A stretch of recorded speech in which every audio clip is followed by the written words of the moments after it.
ler o texto bíblico que está em Oséias, capítulo 11, versículo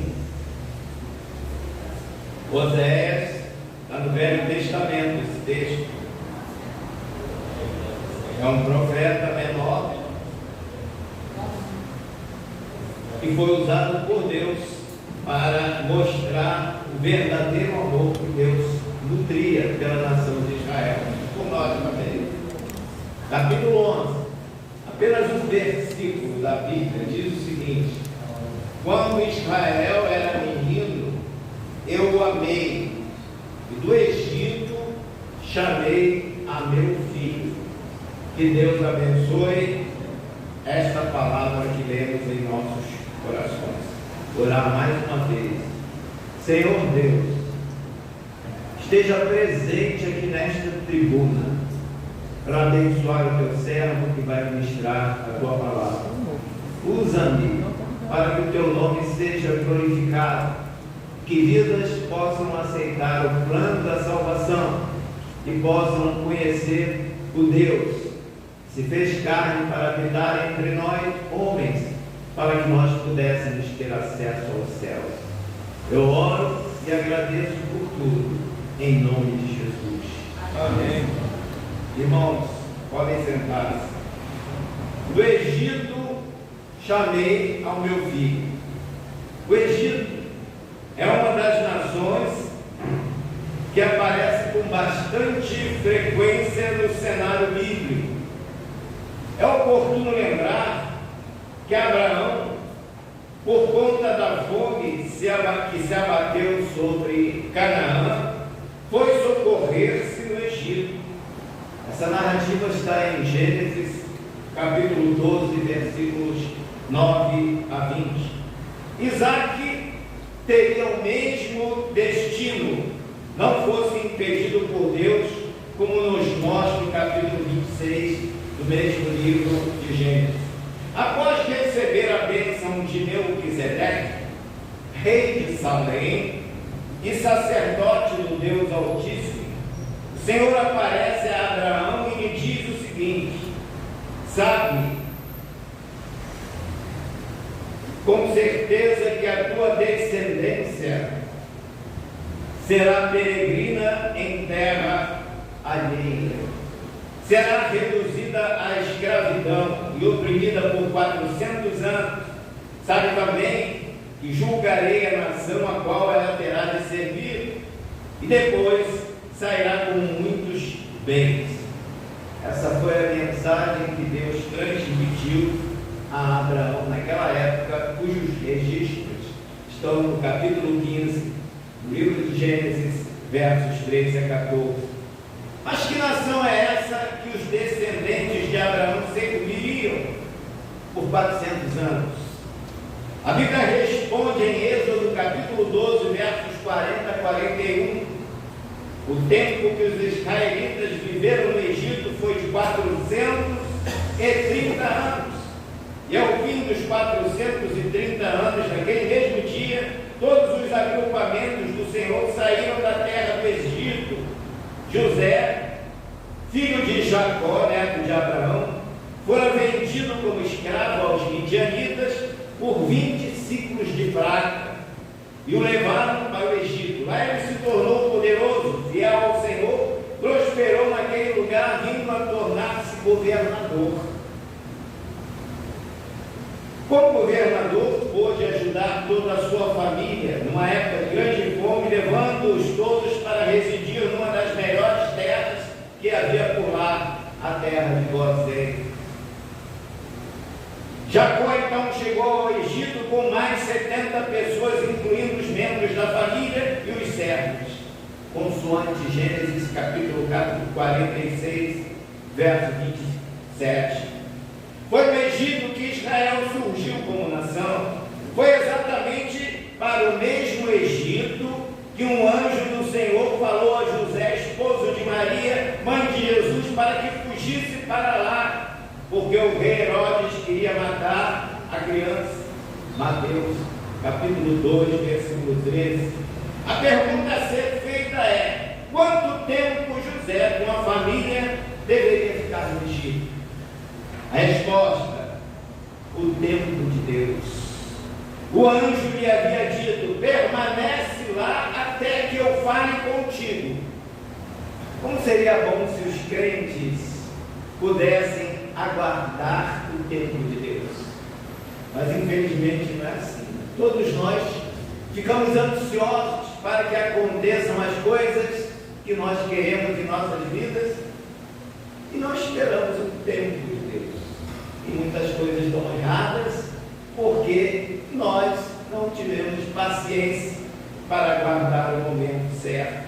Meus irmãos, o que este texto nos ensina: primeiro, quando Deus mandar fazer alguma coisa, quem é sensato obedece. Manda quem pode, obedece quem tem juízo.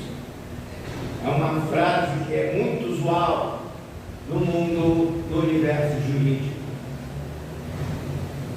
Segundo lugar, a mesma disposição que temos para obedecer a algo que nos beneficia em termos materiais, precisamos também ter quando os beneficiados forem outras pessoas, terceiros. No caso em tela, José estava sendo beneficiado por Deus para a preservação da sua família. Por outro lado, nós também fomos beneficiados. Porque se Jesus morresse naquela ocasião, não se teria cumprido o plano de Deus, ele morrer na cruz para salvar a humanidade. Então, a obediência de José carregou o benefício para ele, para a família e para nós também. Essa é uma realidade. Terceiro lugar, precisamos saber esperar o tempo de Deus. O anjo disse a José: fica lá até que eu diga sai. Isso significa fazer a vontade de Deus. É bom frisar que José poderia exercer o livre-arbítrio e não ir para o Egito. Não, eu vou ficar por aqui mesmo. Por que eu tenho que sair daqui? Já estou acomodado, estabilizado aqui nessa terra, vou mudar para o Egito. Jonas não pensou dessa maneira. Ele resolveu fugir para Tarsis. Mas, se fizesse isso, estaria, ou seja, se José fizesse o mesmo que Jonas, estaria desobedecendo uma ordem divina e pondo em risco a vida de toda a família e de toda a humanidade. Foi Deus quem escolheu o Egito para poupar a vida do seu filho Jesus. A Bíblia diz que Deus vela pela sua palavra. E a palavra de Deus, pela boca do profeta Oséias, dizia: quando Israel era menino, eu o amei, e do Egito chamei o meu filho. O maior problema dos dias atuais chama-se obediência. A maioria dos crentes não quer obedecer a palavra de Deus. Alguns buscam alternativas para tentar justificar a desobediência, mas aos olhos de Deus tudo isso é em vão. Deixar de vir à igreja para ir a uma festa, fazer compras ou assistir jogos de futebol é a mesma coisa que dizer: eu não quero priorizar o reino de Deus, eu tenho outras coisas mais importantes a fazer do que buscar o reino de Deus. Deixar de entregar o dízimo de tudo para usar o dinheiro do Senhor em benefício próprio, alegando estar com muitas dívidas, e o dinheiro não dá, é o mesmo que dizer: todo o dinheiro que ganha é meu, é fruto do meu próprio esforço e inteligência, portanto não vou trazer todos os dízimos à casa do tesouro. Deus não precisa de dinheiro. Muitos pensam desta forma, são avarentos, e a Bíblia diz que avarento não entra no céu. Quem escolhe serviço para fazer no reino de Deus, ou trabalha quando dá vontade. Tem crente que só vai à igreja quando dá vontade. Hoje não, está chovendo, não vou, o sol está quente. Sempre há algum motivo, como escusa, para não ir à casa de Deus. Quem procede desta forma está dizendo a Deus: não quero nenhum compromisso contigo, quero ser livre para fazer o que eu quiser e quando quiser. Não gosto de ser pressionado.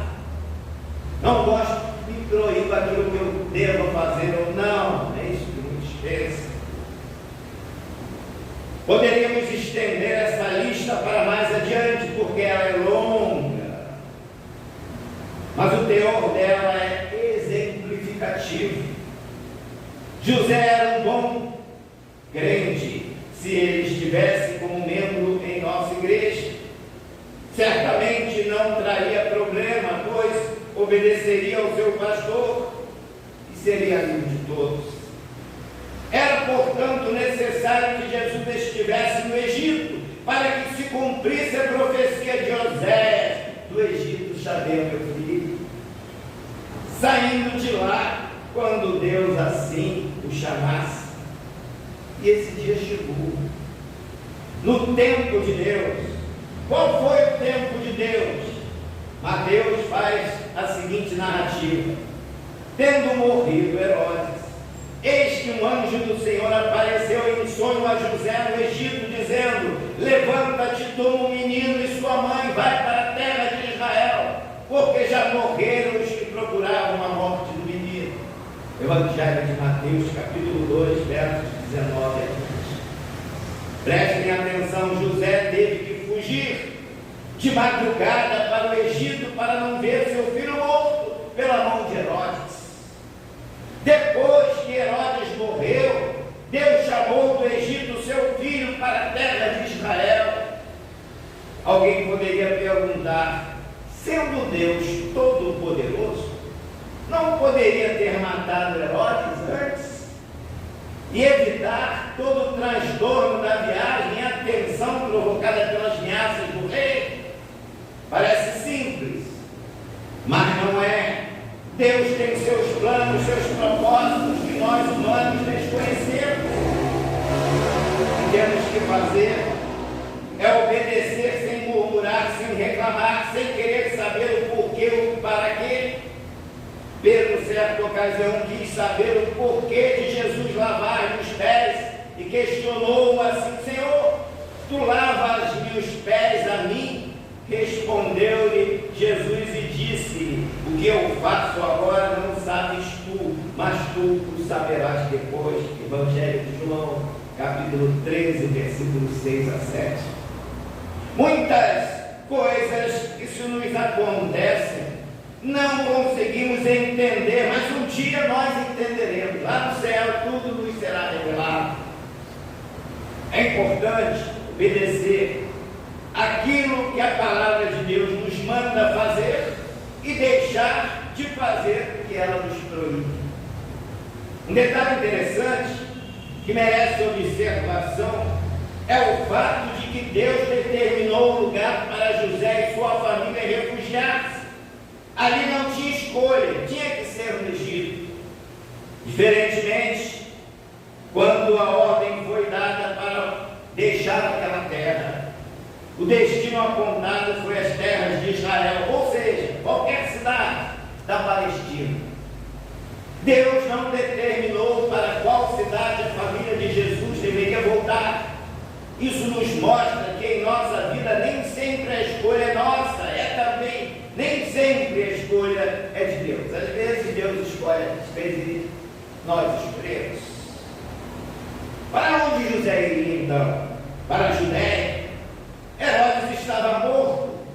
Quem o sucedeu no trono? Segundo o testamento de Herodes, seu filho Arquelau se tornou rei da Judéia, Samaria e Idumeia. Um outro filho, Herodes Antipas, tornou-se tetrarca da Galileia e Pérea. Mas o que vem a ser uma tetrarca? A resposta é chefe, governador de uma tetrarquia, cada uma das 4 divisões romanas da Palestina.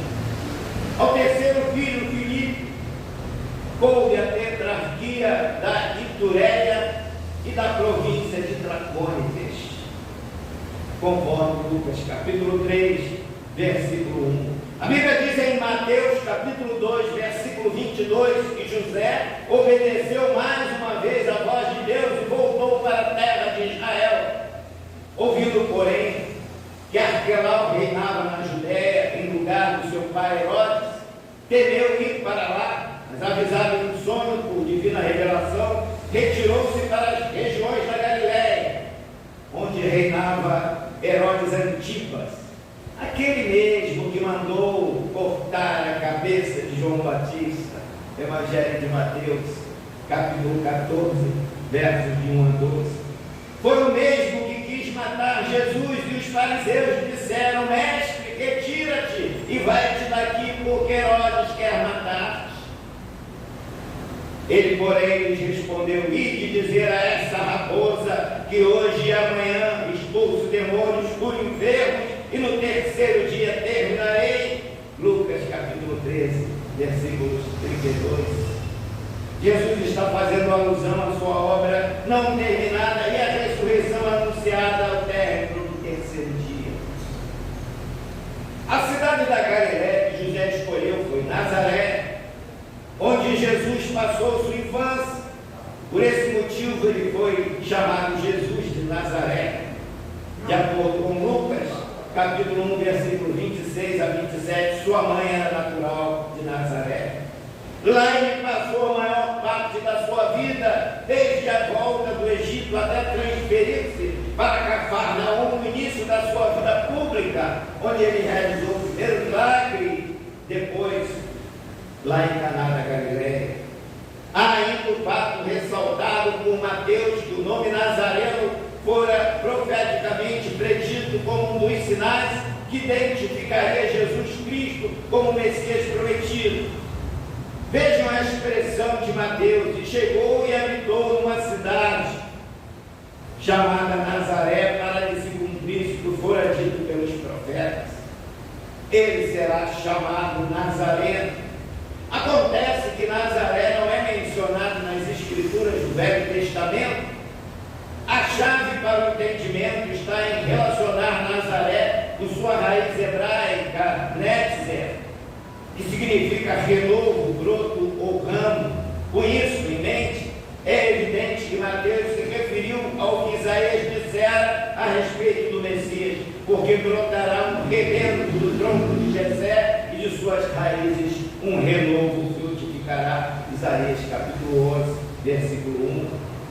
Zacarias e Jeremias também profetizaram sobre o Messias renovo. Assim diz o Senhor dos Exércitos: eis aqui o homem cujo nome é Renovo, ele brotará do seu lugar e edificará o templo do Senhor. Zacarias capítulo 6, versículo 12. Eis que vem dias, diz o Senhor, em que levantarei a Davi um renovo justo, sendo rei, reinará e agirá sabiamente e praticará o juízo e a justiça na terra. Jeremias capítulo 23, versículo 5. Ademais, a cidade de Nazaré, onde Jesus viveu, era um lugar desprezado, fora dos bons caminhos. Isso ficou evidente na resposta de Natanael, ao saber que Jesus era de Nazaré. Pode vir alguma coisa boa de Nazaré? Nazareno era um termo de desprezo apropriado ao Messias, a respeito de quem os profetas haviam predito que seria desprezado e o mais rejeitado dentre os homens, como um de quem os homens esconderiam o rosto. Era desprezado e dele não fazíamos caso algum. Isaías capítulo 53, versículo 3. Por puro desprezo, Pilatos mandou colocar em sua cruz a seguinte inscrição: Jesus Nazareno, o rei dos judeus. Assim como Pilatos o menosprezou e os judeus o desprezaram, maior parte dos habitantes da terra hoje também o despreza. Ele é tão desprezado que até no dia do seu aniversário as pessoas o desonraram com a desculpa de comemorar o dia do seu nascimento, as festas com bebidas e outras coisas condenadas por ele como pecado. Aproveitam para pecar deliberadamente, o que é pior, dos crentes até faltam os trabalhos espirituais das igrejas para alimentar a carne em dias de festa, em que o aniversariante não está presente nestes lugares onde a orgia, a imoralidade e a bebida predominam. segundo os costumes do mundo. O próprio Jesus nos adverte para sermos vigilantes. Quem é, pois, o servo fiel e prudente que o Senhor constituiu sobre sua casa para dar o sustento ao seu tempo? Bem-aventurado aquele servo que o Senhor, quando vier, o achar servindo assim. Em verdade vos digo que os porá sobre todos os seus bens. Evangelho de Mateus, capítulo 24, versos 45 a 47. Jesus pode voltar a qualquer hora, em qualquer dia. Onde estaremos nós neste dia? Em festas, em passeios, em lugares desonestos, pecaminosos, em bares, em casa, ou servindo ao Senhor no templo, realizando a sua obra? Qual lugar que estaremos nesse dia?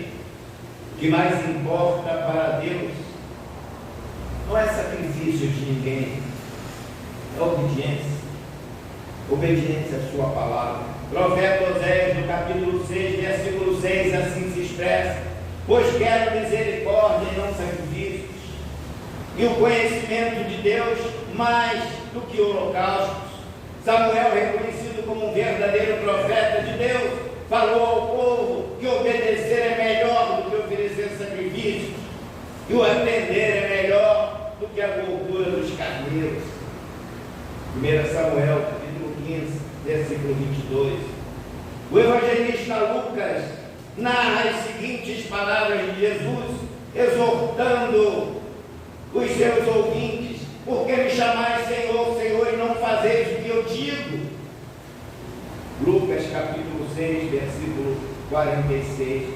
Quantas pessoas andam falando o nome de Deus toda hora, mas não faz o que Deus manda fazer.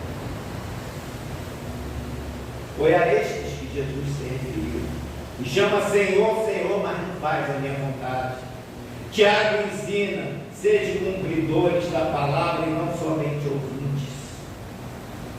Infelizmente, muitos crentes não podem dizer o que Jesus disse na oração do Pai Nosso: seja feita a tua vontade aqui na terra como no céu.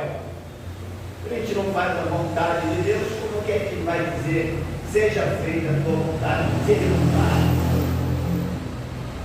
só fazem o que querem, buscam em primeiro lugar seus interesses. Quando Jesus disse buscar em primeiro lugar o reino de Deus, estava ensinando que o culto na igreja é prioritário a outros interesses, que o amor a Jesus deve ser maior que o amor à família e ao dinheiro, que a obediência é uma questão de fé, a fé que salva, o firme fundamento das coisas que se esperam e a prova das coisas que não se veem. Fé é crer naquilo que não se vê, mas crer naquilo que Deus promete. Isso é fé que salva. Abraão creu não no que via com os olhos físicos, mas com os olhos espirituais. A Bíblia diz que pela fé Abraão, sendo chamado, obedeceu, indo para um lugar que havia de receber por herança, e saiu sem saber para onde ia. Hebreus capítulo 11, versículo 8. Quem faria o que Abraão fez? Sai da tua terra e da tua parentela, vai para a terra que eu te mostrar.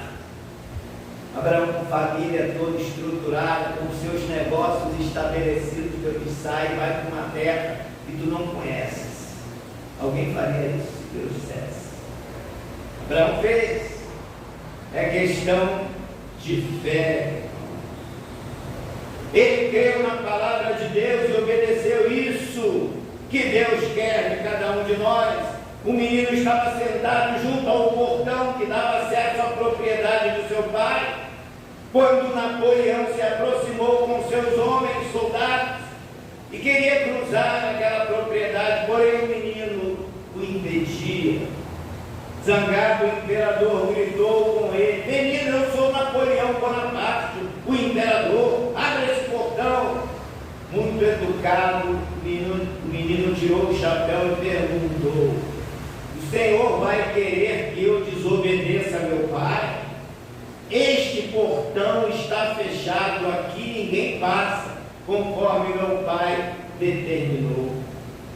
Napoleão virou-se para os seus generais E o menino esperava uma reação violenta, uma ordem para eles atravessarem de qualquer maneira. Mas o que Napoleão disse: dê-me 1000 homens como este menino, e eu conquistarei o mundo todo. E foi-se por outro caminho. Irmãos, este é um exemplo de fidelidade, de obediência a uma determinação, que nós crentes precisamos ter. Lembro-me do que disse Pedro em uma experiência semelhante: importa mais obedecer a Deus do que aos homens. Mas a pergunta que precisa ser feita: o sacrifício e a obediência, eles são oponentes? Eles se opõem? A resposta é não, desde que o sacrifício seja fruto da própria obediência. Pois sacrificar sem obedecer é tolice. Como diz o autor de Eclesiastes no capítulo 5, versículo 1: guarda o teu pé quando entrares na casa do teu Deus, inclina-te mais a ouvir do que a oferecer sacrifícios de tolos, pois não sabem que fazem mal. Sacrifícios de tolos, aquele sacrifício feito através da desobediência da palavra de Deus, não surte efeito nenhum. Uma pessoa cheia de pecado, querendo oferecer sacrifício a Deus, Deus não vai receber. Perfeito. O autor da carta aos Hebreus, citando o Salmo 40, assim se manifesta: eis aqui vem, no princípio do livro está escrito de mim, para fazer a tua vontade. Como acima diz: sacrifício e oferta e holocaustos e oblações pelo pecado não quiseste, nem te agradaram, os quais se oferecem segundo a lei. Então diz: eis aqui venho para fazer a tua vontade, ó Deus. Hebreus capítulo 10, versículos 5 a 10. O apóstolo Paulo apresenta um tipo de sacrifício que se confunde com a obediência da palavra.